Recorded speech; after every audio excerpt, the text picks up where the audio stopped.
that for you, I know, is a huge positive. Yes, it is. Yeah, it's a great night for them, isn't it? You know, a clean sheet, 2 goals against a rival. So yeah, they'll be delighted tonight. But it's certainly something I'm sure obviously they'll look to address. You know, working in the smer and into next season.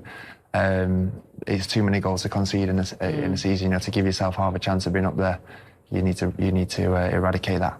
More goals already conceded at this stage of the season than they have in any full Premier League season so far, and that's what you're talking about. Just from Pochettino's point of view, he said he was so happy and so pleased tonight. What a difference a couple weeks makes, because the picture looks so different now for Chelsea, doesn't it? Yeah, I mean, look, you look back about, 6-7 weeks ago, there was little whispers that, is he going to lose his job?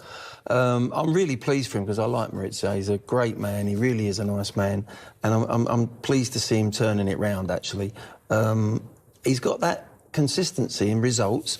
I think he'll prefer some consistent performances. As I've said, strangely enough, they've performed very well against the better teams in the league, and the cup games they got up for, they really could have easily beaten City in the semi-final, the FA Cup. So they could end up in Europe this year, which would be a real bonus for them from where they were 6-7 weeks ago. I think he'll be absolutely delighted with the way they're playing, and there's a foundation, there's a stepping stone for next season, and there'll be more progression next season. That's, I think, how he'll be looking at it.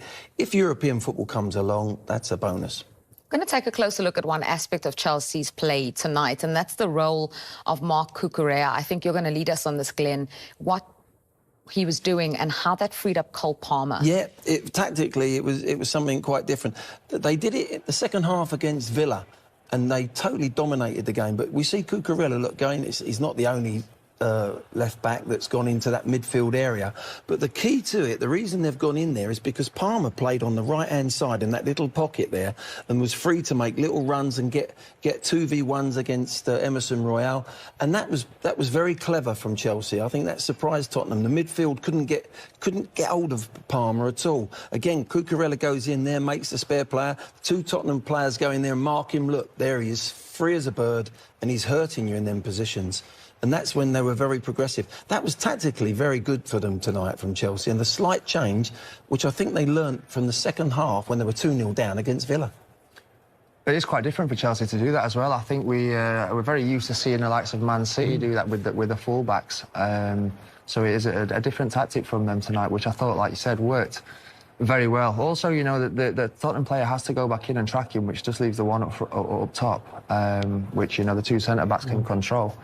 But you're overloading that midfield, you're putting an extra body in that midfield and allowing, like Glenn said, Palmer to get in them little pockets and be clever in their moments. Normally where you see Palmer's map, it's all over the place. It's left, it's right, it's centre, it's dropping in. Mostly there, it's on the right-hand side of the pitch, and Cucurella's is really in the central positions. Obviously, he had to do some defending at times as well, but that was clever from Chelsea, it really was. Yeah, just looking at Cucurella's 72 touches and Cole Palmer and what we were showing you, where majority of that was happening. Let's look at the fixtures that Chelsea have left, because as we showed you in terms of the Premier League table, they're in the conversation for Europe. I suppose that all depends on what happens in the FA Cup, because, you know, 6th could be good enough to qualify for a European place. So we're looking at the fixtures that they've got remaining and their run. This is Chelsea. I was probably a little bit negative earlier, to be honest. Obviously, they're in the conversation now, for sure. So we'll see. And they are winnable games, you know, for Chelsea. If they go out and perform similar to what they did today, they are definitely 4 winnable games for them. So, you know, let's see how the rest of the season plays out. It's never easy on paper. Every game in the Premier League is difficult. But those 3 teams there, West Ham, Brighton and Bournemouth, they're bobbing along. They're in that central position there. You know, obviously Forest are fighting for every point they can get. But, you know, it's a nice time of the year to play those 3 teams that can't go really up, can't go down, and they're just waiting for the end of the season. Chelsea scored a goal in each half tonight, but we just heard from Petrovic, the keeper there, that it was really the first half, Gary, that they dominated and where they were outstanding. Yeah, they were. They set the stall out in the first half, and like we said, they performed very well. There was a lot of energy about the squad, and nullified Tottenham. We were talking, or I was talking before, about the front 4, and I thought that was going to be the battle.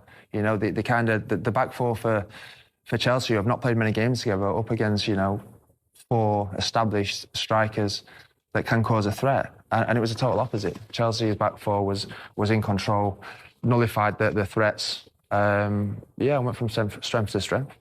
Very different to on the weekend where they were better in the second half against Villa. They came out and they were better right from the get-go. Yeah, but that's the result. They were 2 down against Villa. They changed a couple of things. They put Cucurella in there. And also, you know, when you're 2-0 down, the chains come off. It's easier sometimes to play. You're not happy that you're 2 down, but it's easier to play. You've got nothing to lose. And today, professional second half, they've come in, they've gone we should be 3-0 up, we're not. And we've dominated Tottenham first half. They've not got through us. They've played in front of us all day long. They're going to come out and play a little bit better, which they had more possession.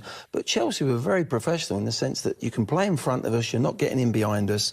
And then they said, we'll hit you on the counter, we'll just play our game and be sensible. That, to me, is Chelsea learning. Those youngsters are learning and they're progressing slowly but surely. Yeah, it's a good point. It's about managing the game, isn't it? And you're going to go 90 minutes, for example. You said at half-time, didn't you, Glenn, that you expected that Tottenham was not going to play as poorly in the second half as they did the first half. It didn't get a great deal better, but they started the second half better. And Chelsea managed that situation. You know, there's going to be elements in the game where you are up against it a little bit and you have to manage them situations, which I thought they did very well. Obviously, they get the second goal and it's dead and buried at that stage.